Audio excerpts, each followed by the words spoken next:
Hello and welcome to The Birth of a New Dimension. My name is Aurora. I am a galactic walk-in, and by that I mean that I am an abstraction that does not originate on this planet, but that for the moment I am living within or operational from within a one-faced, two-armed, two-legged human form. And the great unlikelihood that has allowed me to come and inhabit this body is a sculptural shape that I have called the Flying Rainbow Lasagna. So the basic premise is that ordinarily one's energy field and one's DNA are arranged into a donut or a torus or a toroidal shape. It's actually arranged as two toroids intersecting at 90-degree angles. And if you are anything like me, brief pause while I say my word. If you are anything like me, you're highly visually oriented. So to listen to the flapping of my moving mouth parts while I speak about a shape seems so exhausting. I encourage you all to go to my website, Flying Rainbow Lasagna with an E on the end.com, and there you can see images of both the Flying Rainbow Lasagna shape and these two tori. And what you can also do is the Birth of a New Dimension homepage on ucy.tv does have a feed from my Twitter feed at Birth Dimension all the way to the left side of the screen. And you can also scroll down there where I have uploaded several images so that you can have something to look at, like some visual food, some literal lasagna, to share this information. The truth is, words are inherently distorting. It's like trying to take a beautiful bouquet of flowers and give them to someone by slipping it, underneath the door crack. Like, you're going to flatten it out, you're going to squash all the flowers, and it'll get through to the other side, but in a very mangled and squashed way. That is what words are like. They mangle and squash the beautiful, delicate thoughts that we are wishing to share with one another. So words are inadequate, and language itself is a virus that we are operating within a hacked operating system known as the human mind. And I use these analogies as analogies in the common parlance of this world that we're in together, not because I'm a transhumanist. And so I actually want to speak about that on today's broadcast, that this is all about technology and the origins of technology, the origins of consciousness, why we act the way we do as domesticated humans, and how we can resolve all of this. And I encourage you to go to I have a set of online classes that's all about this. It's called Lessons for Full Spectrum Humans. It's at my Flying Rainbow Lasagna University. So if you do a search for Flying Rainbow Lasagna University, you'll find it, and you'll also find my mini course, which is called Galactic History. And it basically is just the relevant information out of the larger class. Usually in the past, I made students go through the whole first 17 lessons of a 20-lesson class before we got to lesson 18, which is all about the backstory of why we are in the position we are presently in. Like, we are at the lower end of a ladder or spectrum of consciousness, and we are in the process of raising ourselves up through the various different layers, the various different rungs on the ladder. And we have to ask ourselves the question at a certain point, why are we down here? What happened? Why are we going through this laborious process? And the answer is, at that point, now we have to learn about our trauma, our planetary and collective human trauma. So in the past, when I first started the class 4 years ago, I made people go through the initial lessons so that we developed a firm foundation of unconditional love, and so that we were all had a good amount of metabolic momentum. Like, your unconditional love is like a metabolism in your body, or like a wheel that is spinning at a certain rate. Like, I'm trying to think of a non-violent analogy, because I'm thinking of like the food processor or something like that, a whirling blade that spins around. If you've got the blade spinning at a decent rate, then you can put, like hard vegetables in there. You can chop up carrots. You can do whatever you need to do, because it's spinning with a good amount of force and torque. But, clearly if the processor is damaged in some way, and if it's only going like you're not going to chop through the carrots effectively. So the chopping through the carrots, I was trying to, like I say, think of a non-violent metaphor here, but it's just not coming up. But with our unconditional love, it is literally an energy center on your body that is spinning. That's why it's spinning like a food processor. And it is helping you to metabolize moments of time, to process the emotions and the perceptions that we are all having in time. So when you have a good amount of a good amount of momentum, and you perceive something, you're able to process it effectively. It doesn't get stuck. But if you are not moving at the right rate and you begin to understand these things, they tend to get stuck. And that is like the cause of emotional turmoil. That's what I'm trying to say. So I used to make students go through all of this preparation before talking about this information so that it would not cause undue emotional turmoil. Guess what? That was 4 years ago. And now we are at a different point in our collective development and in the events of the planet. I am giving everyone giant heaping platefuls of lasagna because we literally don't have any more time. Like, we don't have time to learn about this and go slowly and develop this proper foundation. It's like if I were a trainer and I were saying, we're going to run a marathon, let's, do some stretches, then let's work on our quad muscles, then let's, do a light run of 3 miles, and then we'll do more tomorrow. Like, that would be fine 4 years ago, but we are actually running the marathon today. We've been running the marathon for the past couple of months. So there's no more training time. Now it is time for diving in and actually doing, which is, of course, very difficult. If you haven't done the stretching and training exercises, it might be very difficult to just pick this all up on the fly, but this is what is necessary. So the stretching and training exercises of the past 4 years, for personal cultivation and development would be, I call it yoga of the perception. This is when we begin to stretch our imagination, our mind, our ideas of what is possible. So I ask people to do yoga of perception. When I ask you to consider the possibility that you could completely nourish yourself without having to use physical food. And we begin to do that stretch by saying, well, physical food comes from plants and animals. Animals eat plants. Plants eat light. And in order to eat light, just rearranging my chair here, plants, and picking up my water bottle, plants capture sunlight, they capture photons using chloroplasts. They're little tiny anatomical parts that contain chlorophyll. And so it's only a hop, skip, and a jump away to say, wait, if a plant can take light and transform it into a starch using a little tiny apparatus called a chloroplast, maybe I could have something inside of me that could do something similar. And then I could bypass the intermediaries of plants and animals and be able to simply ingest sunlight directly. It's building the capacity to even consider that these things that we've been programmed to think are totally impossible are actually possible. So we do yoga of the perception. You begin to stretch your mind and your perception into new formats that are more expansive and less constrained than what has been given to us by Western human society. Culture is not your friend. All of these cultures, not just Western culture, these are all bars on the cage of your mind. They're not your friend. Brief pause. So we don't have time anymore for me to gently sugarcoat the pill and tell you that our planet Earth was horribly invaded about 10 or 20,000 years ago, and the bodies that we are presently wearing are degraded.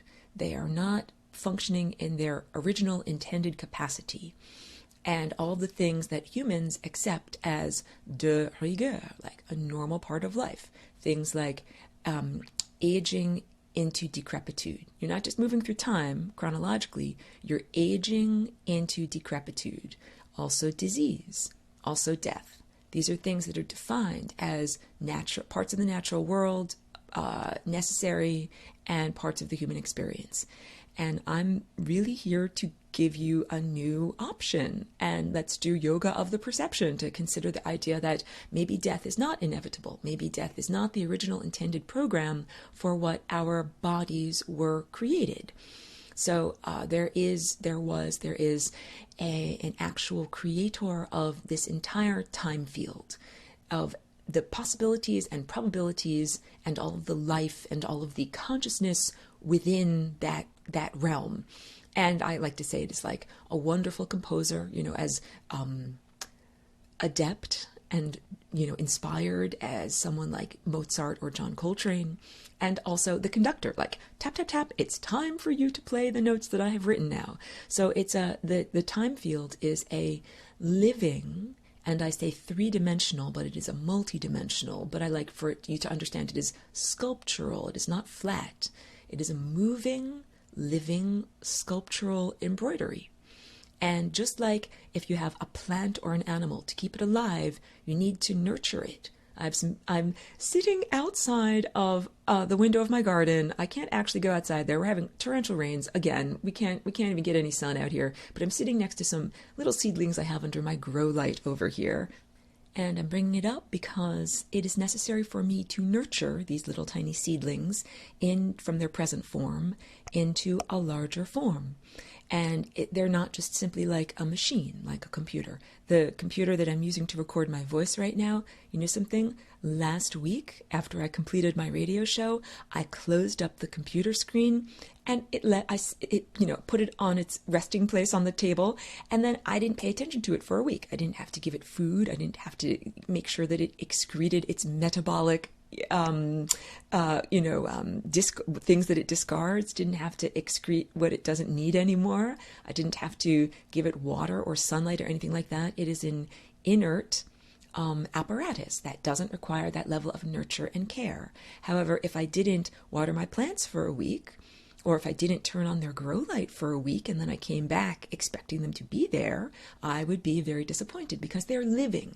They're living creatures. They require daily care and they require attention. So it wouldn't be acceptable even if I just had an apparatus that came in on a regular basis and, squirted water and automatically turned on the lights. Like, living things require attention in order to thrive and grow. So this is all about the time field being a living entity, that's like a plant or an animal. And we are part of it. You could think of the time field as like an enormous being, an enormous body, and we are like little tiny cells or even subcellular structures. Like if we thought of our solar system as being a cell within this larger time field, and each planet would be a little tiny organelle within a cell, then we, living on an organelle, we would be a tiny, tiny, tiny structure. So just to give some idea of the perspective. However, we are very essential. You cannot say, oh, we're just these tiny little things, we don't matter, we're disposable. We're not disposable, we're not expendable. This is what I try to get across, that this wonderful composer and conductor is not a far distant, cold, uncaring abstraction. No. The composer-conductor cares about their symphony and their creative output so much and so profoundly that they're actually here with us on a cellular level, on a molecular level, on an atomic level, like the level of the atom, and even on a subatomic level, at the level of an electron, or at the level of a photon, that at the level of the tiniest thing that we can call matter, before it just turns into something that isn't matter anymore, that the great composer cares about the arrangement of all of these tiny little things. It's not like, oh yeah, we could just paint in broad strokes and the symphony will be fine, it doesn't matter. Like, no. The composer actually cares about each one of us as individuals profoundly. And if you think about your own body with your own cells and your own cell structure, that it matters how your cells are arranged. It matters to the time field. It matters how your particular body is like formulated or structured and arranged, and how it functions, how it metabolizes, and how that integrates with the rest of the time field. So this is what I'm trying to get across, the idea that we are all interdependent. You're not just a lone individualist. Like I say, you're not just swimming around in the private kiddie pool of your own mind and your own consciousness and awareness and experience through time. We are swimming in an ocean. We are connected to all of the other organisms that are in this ocean, and the ocean itself is alive.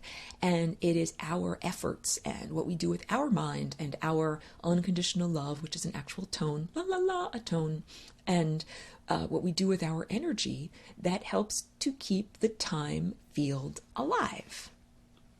When you cultivate your own body, your own instrument to be, in tune, and when you play the right notes at the right time, playing the right music on the beat, you are helping to keep the time field alive. And likewise, if you do the opposite of those things, you're helping to cause the time field to die. And just like with a plant, if you had a tree, if you just took off one leaf, it's not going to die. But if you take off 25% of its leaves, it might start to become weaker and more sick. And if you took off 50% of its leaves, then you definitely are starting to kill the tree. And eventually, if you did that over many years, it would definitely die. This is what the time field is like. You can take certain threads of the time field and cut them, like cutting the embroidery. It's like the ancient Greek myths. The three fates, one who wove your thread of life, one who measured the thread of life, and one who cut the thread of life. But this is all supposed to be according to the pattern of the larger embroidery.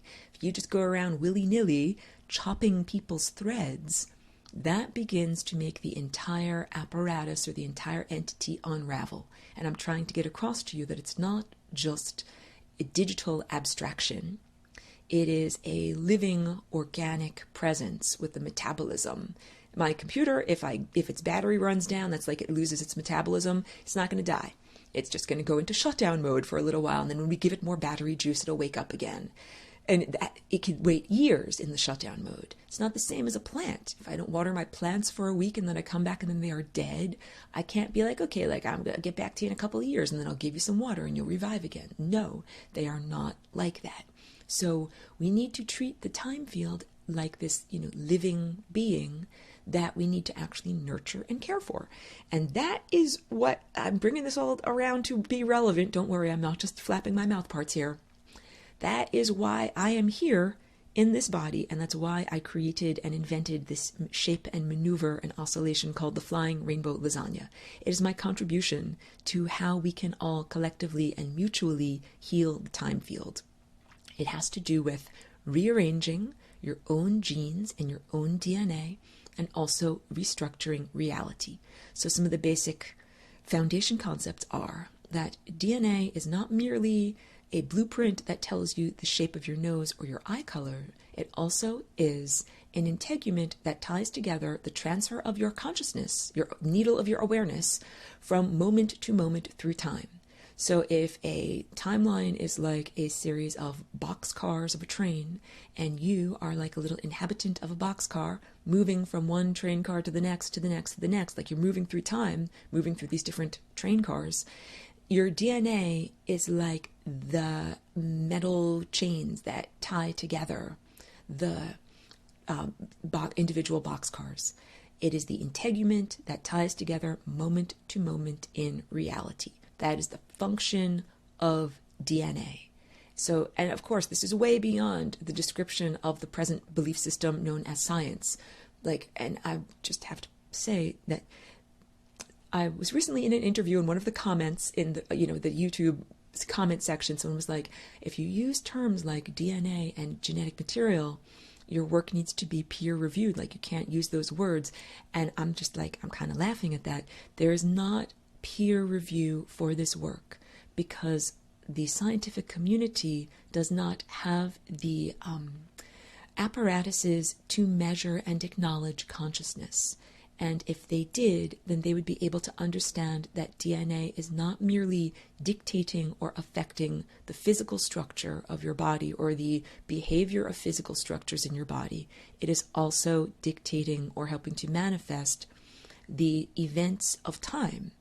But science is not, they're not prepared to go there yet. Like, science is prepared to say something is the fabric of space and time, but not the fabric of space, time, and consciousness. And science is based in, early 20th century quantum physics right now is totally accepted. It's not a radical assertion to say the things that Einstein said in the early 1900s. it was radical back then, but basically what he and his physicist friends said, that the observer affects reality. And that true, profound aspect of life is something that we need to explore much more fully. Questions such as, if a tree falls in the forest, does it make a sound, come from the anthropocentric viewpoint. And I say that word in a funny way, I know, but it's because I want you to understand. It comes from the root word anthro, meaning human, and centric, meaning revolving around. And it's the viewpoint that humans think of themselves as the center of the universe, and do not always recognize and acknowledge that consciousness is not only limited to humans. Trees have consciousness. Microbes have consciousness. Even the soil or a crystal, like a little tiny quartz crystal, can have consciousness. So if a tree falls in the forest, is there consciousness there perceiving the event that has occurred? And the answer is yes. It's surrounded by life. It's surrounded by other trees, birds, squirrels, as I mentioned, the microbes, the yeasts, the mushrooms, the mycelia. Everything that is living in a forest is conscious. And this is relevant because it is kind of a question, the old if a tree falls is kind of a question about reality creation. Is an event manifested and created in reality if it is not perceived by the observer? So this is all about understanding observership. I was speaking on live video last week. I used the analogy, and this is an old story, old story, but I think that it works pretty well. The idea of ovens in front of your eyes. Once upon a time, there was a world where people lived in a sea of batter, like unformed dough. And they didn't think that they lived in a sea of batter because everywhere they looked, it solidified into actual cake or bread that they could eat. And this happened due to the phenomenon of the ovens in front of their eyes. So this is an old story, and I'm using it like a children's story to get across, just rearranging my chair here, the concept of observership and how the ovens in front of our eyes, which is, basic perception, how that is affecting reality. That we don't actually... Okay, so hold on a second here. When we look around at the world with our eyes or with our perception, whatever, if you don't have eyes and if you use your ears to perceive, that's totally cool too. We perceive the world and we say, oh, this is a world of hard-edged objects and other people and, redwood trees and butterflies. It's not. We're actually in a sea of uncollapsed waveforms, a world of possibilities and probabilities that are abstractions. And that is the fifth dimension and higher in this multidimensional ladder or spectrum that we are trying to climb. So if your fourth dimensional timeline is like a French bread, and we cut it into slices, and each slice is like a moment or like the train cars of reality, the bakery is the place where the French bread of the fourth dimension is baked. And we cannot be too literal. You cannot say, oh, so the fifth dimension is an actual place. It's not. It is a place of potential where the raw ingredients that can be made into a fourth dimensional reality are put together and solidified. So I use the analogy, putting together dough, right? You've got raw ingredients to make dough. Then you have the process of solidifying it with heat, transforming it, and making it into solid matter that we can actually experience. The ovens that perform this practice, this transformation, it's observership. And it requires awareness. And now this has everything to do with computers and technology. And this is why I'm talking about galactic history. So basically, check out my very affordable mini class about galactic history, because I think that it will be a very good foundation to be able to understand all of this stuff that I'm talking about, because I go in depth with pictures about why is technology in existence. Theoretically, we were created as perfect beings by this great composer-conductor And we were not created to degrade as we moved through time and become diseased and eventually die. If I were with you in the studio, I'd draw a picture of the time vortex, and I would say, hey, here is the membrane of death. You're not supposed to hit into the membrane of death. Here is the path of least likelihood. This is the only timeline that leads you out of this tiny little wormhole in the membrane so that you don't have to keep on hitting the membrane and circulating back around. That time vortex is like a map that you can use to understand your trajectory through time. We were not designed to have to continually hit the membrane of death and circulate back to the beginning and try again, a la Groundhog's Day or any one of these, movies that explore time loops. We were designed to have perception with our higher faculties and be able to see time, to see the future, and to navigate the time field according to what we see. These higher faculties have been almost totally degraded. That's the bad news. It's why I would make the students wait until lesson 18, because if I told you right away, it would be like, hey, I'm mad. That's not fair. Let's get some retribution on this and everything. And believe me, I'm not an apologist. I am here to offer solutions. And so the Flying Rainbow Lasagna is a solution as to how you can rearrange your genes and return to being able to perceive time. So not to blow my own horn, but that was one of the things that I had to understand when I first came here into this body. I was drawing all of these detailed diagrams of the time field and showing it to other people, and I thought that they all understood what it was. And I didn't understand at first, like, they don't see the time field and they don't see what this is. So then I had to learn, like, I got to describe this somehow to them, and I was not articulate with words as I am now. So it was a journey of many years to be able to rehabilitate my, language structures in my brain and be articulate and be able to speak about this.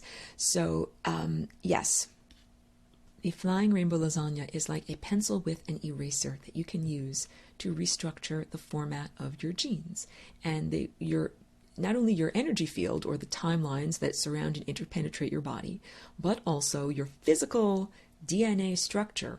When it is supercoiled, it makes the shape of a torus. So your energy field is shaped like a torus. Check out my artwork. You'll see plenty of examples of this. And also when your DNA begins to be supercoiled, like there's different stages of supercoiling or like twisting up the threads into certain formats. And at a certain level, at a certain stage, it is being wrapped around these histones that are like spools of thread, and it creates these lovely donut structures. And basically the idea is that any place you have a donut, you can add an additional dimension, add an additional degree of freedom, and turn it into the shape that I call the Flying Rainbow Lasagna. So that means you can take the basic structure of the DNA of the body that you're in is arbitrary. It doesn't matter what it is. And you can use the pencil with an eraser to rewrite what is there. To write, you don't want to have diseases? Cool, erase the diseases. You want to have something better like health and vitality? Pencil in health and vitality. These are just very simple examples. So I use myself as a template, but I do not impose what I am on everyone else. But the body that I'm in right now, the previous occupant was killed. There was a metabolic death. Didn't happen due to nothing. It happened due to actual harm to the neurology, like the brain and the blood supply and the oxygen that didn't go to the cells, and it caused real changes, like real damage to these areas of the body. I only bring this up so that I can tell you that clearly I speak, I walk, I talk, I paint, I even play a little bit of piano. I have been able to transcend the limitations of the physical structures of this body by using the dance maneuver that I call the Flying Rainbow Lasagna. And it's not just a question of rewriting your DNA to say, oh, you got brown eyes, but you want to have blue eyes instead. I haven't exactly transformed in that way. It is more a question of transforming the events in your life. If the event in the life of this body was meant to cause its metabolic death, the most unlikely thing that could happen would be incongruously staying alive instead. That is what happened. The DNA of this body was tying train cars together, right? That would lead to death. And instead of that, I used the DNA in a new format. I made it dance like a flying rainbow lasagna, and that made a different event happen. So we're starting to understand now your DNA is constantly moving. I didn't get to that in this episode. I always say this almost every week. Your DNA is not a static object. It is moving, it's dancing, it's vibrating all the time, just like a piano or a guitar string. And it's moving and vibrating so that it can be read by the little RNA messengers. The nucleus of your cell is like a library where the blueprints of your being are stored. And the blueprints aren't allowed to go out of the library. You got to go in there and find the blueprints that you want and then make a copy, like make a Xerox in the Xerox machine. And that's what the RNA messengers do. But in order to read the scrolls are usually tightly rolled up. They have to be unrolled. And when you try to unroll them, it's like some areas get too curled up, and some in order to make it some areas flat, some areas get too curled up. It is a challenge of stored kinetic energy. So what the DNA does is it snips itself with these little enzyme snippers, and that allows tension to be released so that the areas that the RNA wants to read, it can be read. They can be unfurled like pages of a book that can be opened up. So all of this, I'm trying to tell you, the dance and the movements that your DNA perform have to do with which aspects of your blueprint or your code can be read and accessed and created from. So clearly, if you have a bunch of pages that are about like, here's how to develop a horrible disease, you want those pages to be glued together. You don't want the RNA to read and create recipes based on those pages rather. However, if you have pages that are about how to dismantle a nasty disease, how to dismantle a tumor, page 3, and you want to be able to read that aspect of your page. Thinking about this in a different way, like connecting the train cars of reality. If you are able to read the pages of dismantling a tumor, then you are allowed to transfer your consciousness into those time cars, into those train cars of time cars of reality. That is how you transfer your consciousness. So now we can begin to understand spontaneous healings as not just a change on a cellular level, but also a change on the timeline that a patient is experiencing. When people have a spontaneous remission or other inexplicable and very sudden turnaround in a disease, we can now begin doing yoga of perception to interpret that as a person having switched timelines. You jumped the focus of your awareness from one timeline where you had a nasty tumor into a different timeline where you no longer had a nasty tumor. And the question for many people is, what is the mechanism that makes this happen? And then what is your belief system? So if you came from an indigenous culture, then the mechanism for your belief for spontaneous healing might require the intervention of a shaman. You might have to go and see an expert. Shaman is an expert in the spirit world. Tell them your troubles, or they perceive your symptoms, and then they will do whatever is the prescription. If it is doing a ritual or ingesting a substance or whatever, if the activity is, but that is the arbitrary mechanism that person can believe is the healer. But for many people in the Western industrialized world, it is not seeing a shaman, it is seeing a particular doctor or specialist, or having a particular procedure or access to a particular substance that heals them. And it seems like a lot of people are starting to combine the two realms because people in the Western world are becoming much less objective materialist and are now beginning to understand that they can have experiences. I'm trying to say to you, it's all the placebo effect. It is all completely arbitrary, but the placebo must be tailored to the belief system of the person that needs to be healed. The point is that you believe. You jump timelines into the body where your tumor is shrinking or gone because you believe that the mechanism is effective. So I like to say we are these musicians, and our instruments are our bodies, and we are divine collaborative co-creators. The beginning of our being empowered as an art person, as a creator, as an artist, as a musician, you begin with your own body. Like we're talking about creating reality, creating the time field. And eventually we will all be virtuoso musicians collaborating together on a giant, symphony and mural or, whatever, graffiti spray painted on a building, where we're all working together and we're all sharing these ideas and integrating perfectly. We're not there yet. So what we do is we begin with tuning our own body. Just like if you want to be in the symphony, you don't just pick up a violin or a guitar and just plop right in as a beginner. You have to first practice on your own for a long time. Then when you become an adept virtuoso, then you audition and you get to play music and integrate with others. So we begin with, just rearranging my chair here, we begin with rearranging our own body. And this is personal healing. And this is the most appropriate thing to do because you're allowed to do what you want to do with your own body. No one is allowed to tell you you're not allowed to change your own DNA. Stop what you're doing. Don't press that button. Stop it now. Like, that's the whole point. And when I first started to transform this body, and like, I'm a walk-in, so I'm not the original inhabitant, and there were all sorts of cultural residues, like belief system residues, all these different things, religious belief system things, cultural, social things about medical possibilities and what can and cannot happen. And I really needed to clear out a lot of this stuff. So of course I use the Flying Rainbow Lasagna in order to rearrange my own DNA. And this is, the DNA of my body. I'm in this body. I'm allowed to have this body. I'm not a body snatcher. And these are the affirmations like we all need to go through, because I'm telling you, when you start to rearrange, all of these cultural inhibitions will begin to come up, not just cultural, familial and religious, that as you begin to become empowered by using the pencil with an eraser to rewriting your genes is like rewriting the script of your life. You don't have to have all those bad things that are written into the script happen to you. You can rewrite it into good stuff. But as soon as you pick up that pencil and you start to erase stuff, all of these cultural and social and religious and familial inhibitions begin to come up, and they say, hey, you're not allowed to do that. Put that eraser down. Stop it. You're not allowed to do that.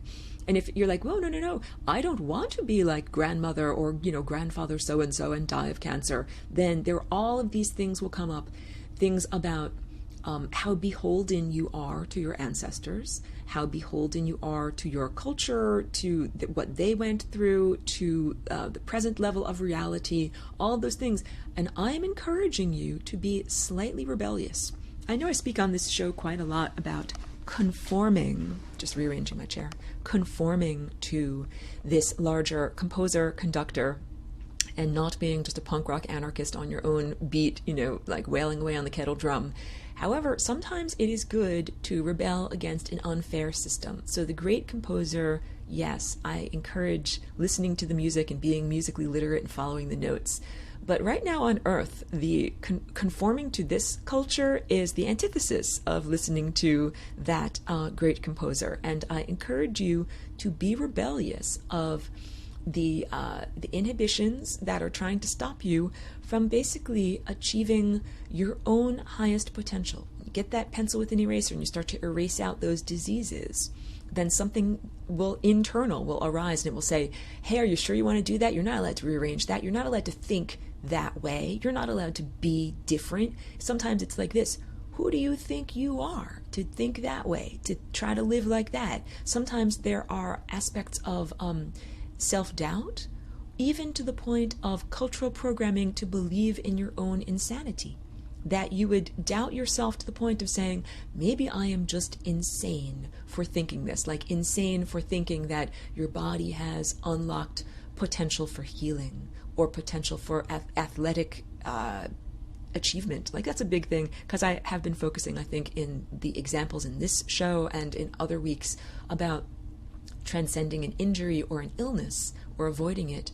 We can also look at the rearranging of DNA structure into like aspects of achieving your true potential, that each one of us has the inner potential to be literally an Olympic athlete. And the Olympics, this is named after the Olympians of ancient Greece, the idea of gods, that we are all actually meant to live like gods. And right now, due to the genetic squashing that is quite dismaying, people are not only not, hugely fit and healthy and full of vitality, but people are very, very diseased. So you can begin with just the rearranging of your own body and your own genes and turning your own body into a virtuoso art project. And so what that means is kicking out all of these unwelcome thought structures, brief pause, and the thought structures that basically say you're not allowed to be or do what you want to be and do. So if you want to run 26 miles, or if you want to run 100 miles, I actually am tangentially connected to someone who is a mega marathon runner, and this woman actually runs 100 miles in a setting, like it might be a day or many hours. Like she doesn't just run 26 miles, she'll run 100 miles. There are very strong cultural and social and biological inhibitions that say that's not possible, you can't do that, you're not allowed to do that.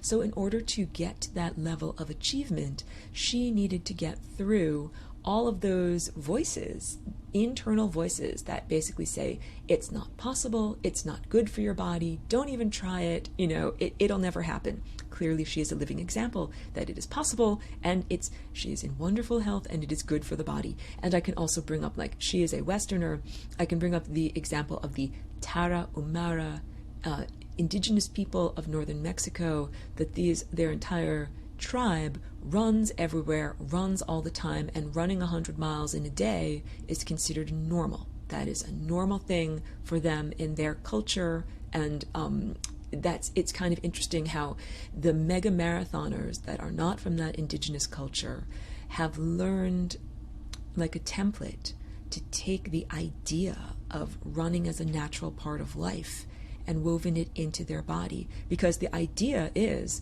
that in the truly ancient world, whatever hundreds of thousands of years ago, that humans would be able to run all day because they would not overheat, because humans can sweat and do not have fur, and that humans would be able to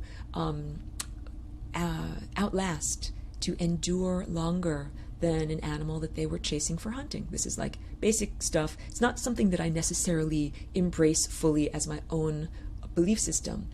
It is just, I'm using it as an example that how do you believe your way into running 100 miles if you've never done it before, 100 miles at a time?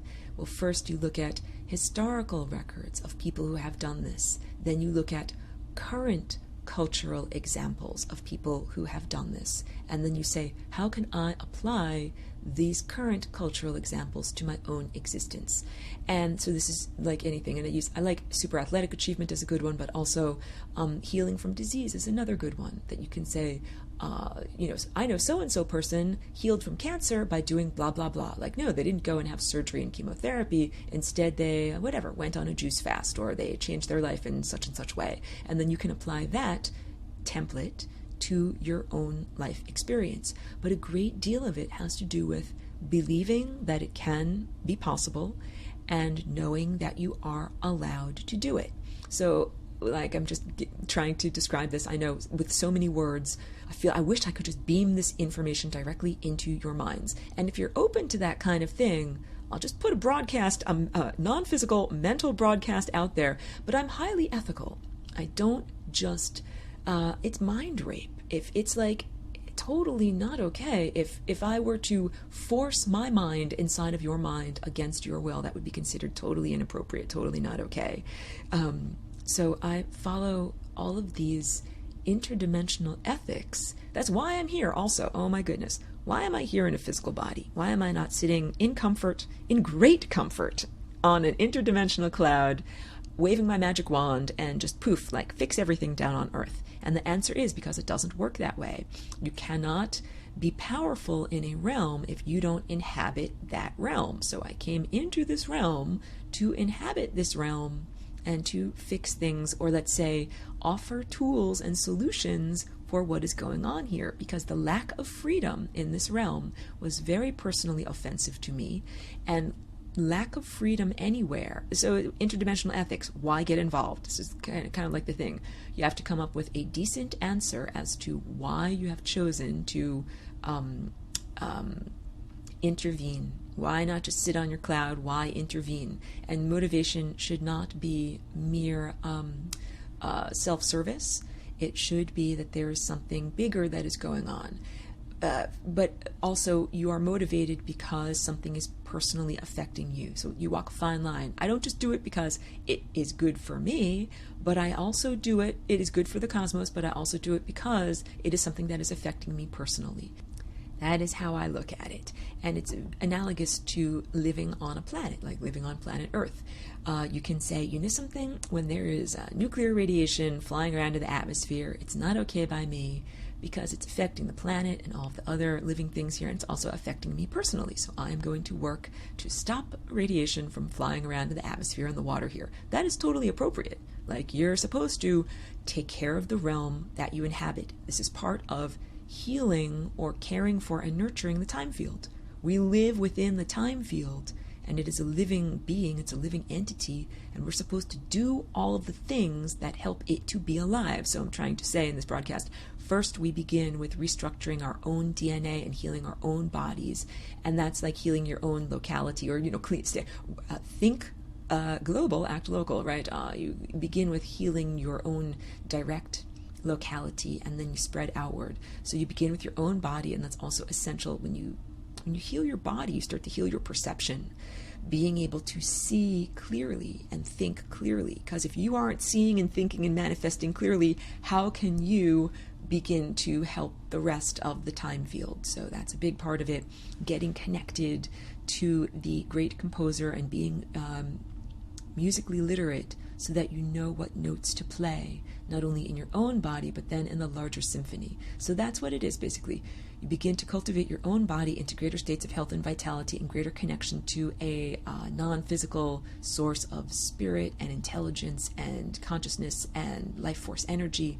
And then as you do that, your perception and clarity increases. And then as you do that, it begins to become appropriate to interact on a larger scale, and to take care of everything that is here. So you're not just taking care of your own body, we're taking care of everything. And you're thinking in terms of not just you as an individual, but in terms of we as a planet. And so the whole point that I'm trying to bring up is the idea of freedom. That if there are beings that are imprisoned anywhere in the cosmos, like, you're not free, your consciousness cannot go where it wants to go and do what it wants to do, that is actually the equivalent of radiation flying through the atmosphere on a planet. You can't just say, oh, like, that guy's building a nuclear reactor over there, it doesn't really impact my life, he can do what he wants to do. No, that pollution impacts your life very much, and the fish and the trees and everything else that's there too. So when people begin to do things in that pollute the time field, it's not just their own personal thing that they do, it's a pollution that is affecting everybody else. So what was going on Earth before I came here in 2001, there's a lack of freedom that is like a pollution. The planet is infested. This is a very dark topic. I'm very sorry to have to tell you about this, but yeah, this planet has been horribly, horribly raped. It's been invaded for about the past 10 or 20,000 years, and the DNA structure of humans has been changed. I speak about this a lot. I say you are like wolves that have been turned into domesticated dogs. You've lost your higher faculties, cannot effectively perceive or navigate the time field, and so, like, dogs require their human masters to feed them and groom them and keep them without fleas and mange. Humans require their deities, their small g gods that they pray to, and they say, please give me the things that I need. When you pray, you are emitting dough, like the flour and water and yeast and salt. That is the dough of reality. The dough of reality that you bake into being with the ovens in front of your eyes.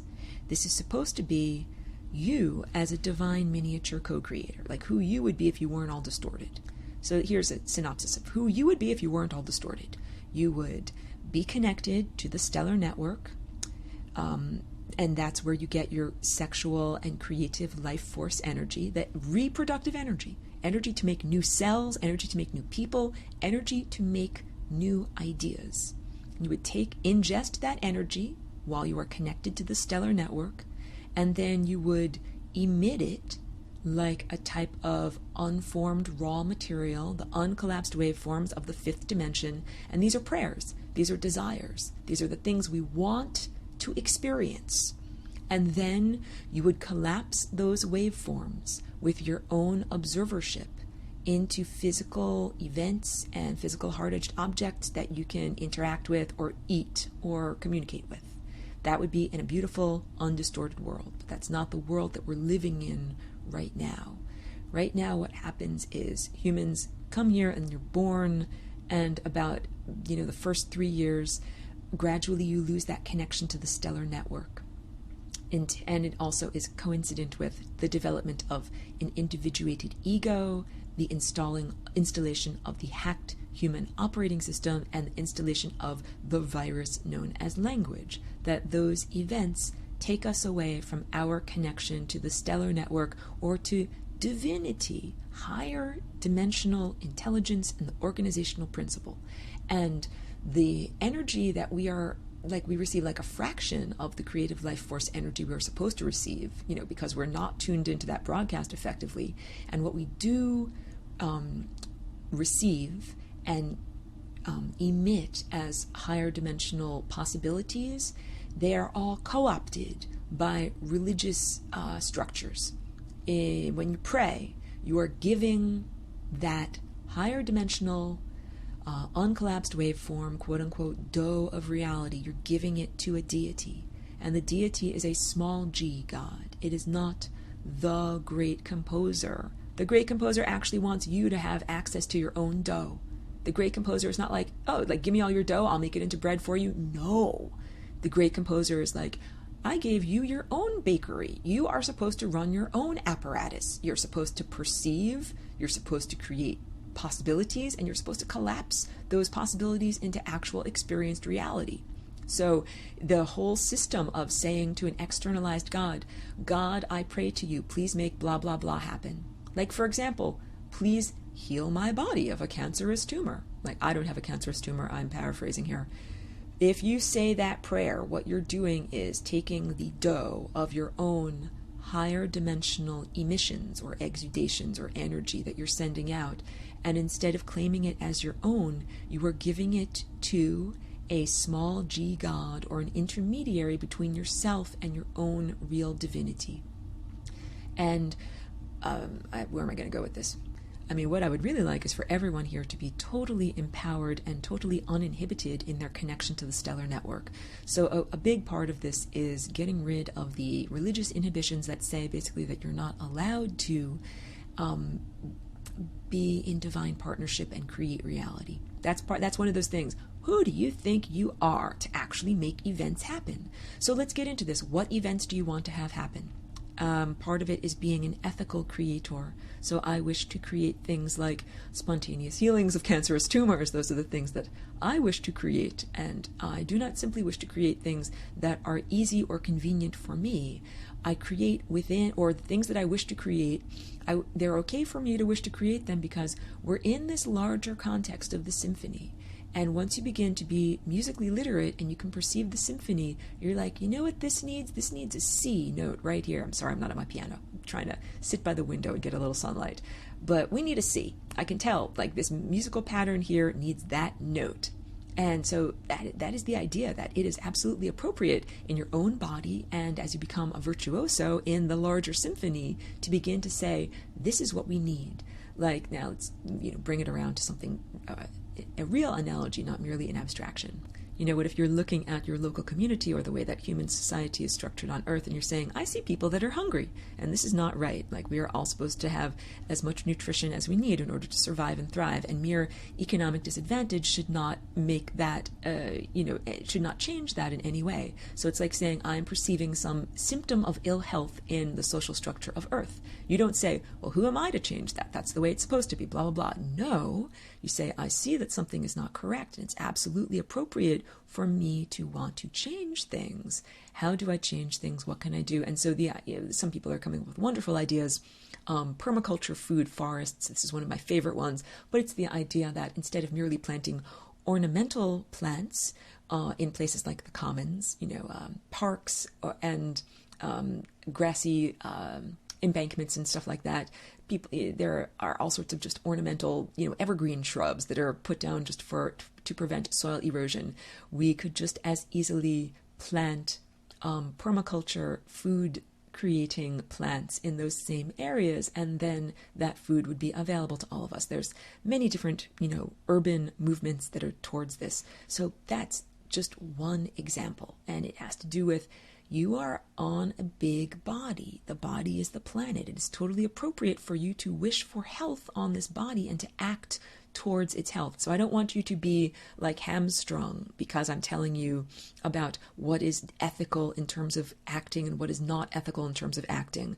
So, we're here to act. We're here to have an impact. You're not supposed to sit here just as a neutral being, not doing anything. We're here to be a part of the symphony. But once we recognize that, it is a question of what are we allowed to do? What is the right thing to do? What adds to the symphony? So I only have a few more minutes left for this particular broadcast episode, but I do want to go a little bit more into the whole point of why I want you to check out those recorded videos about galactic history and the origins of technology.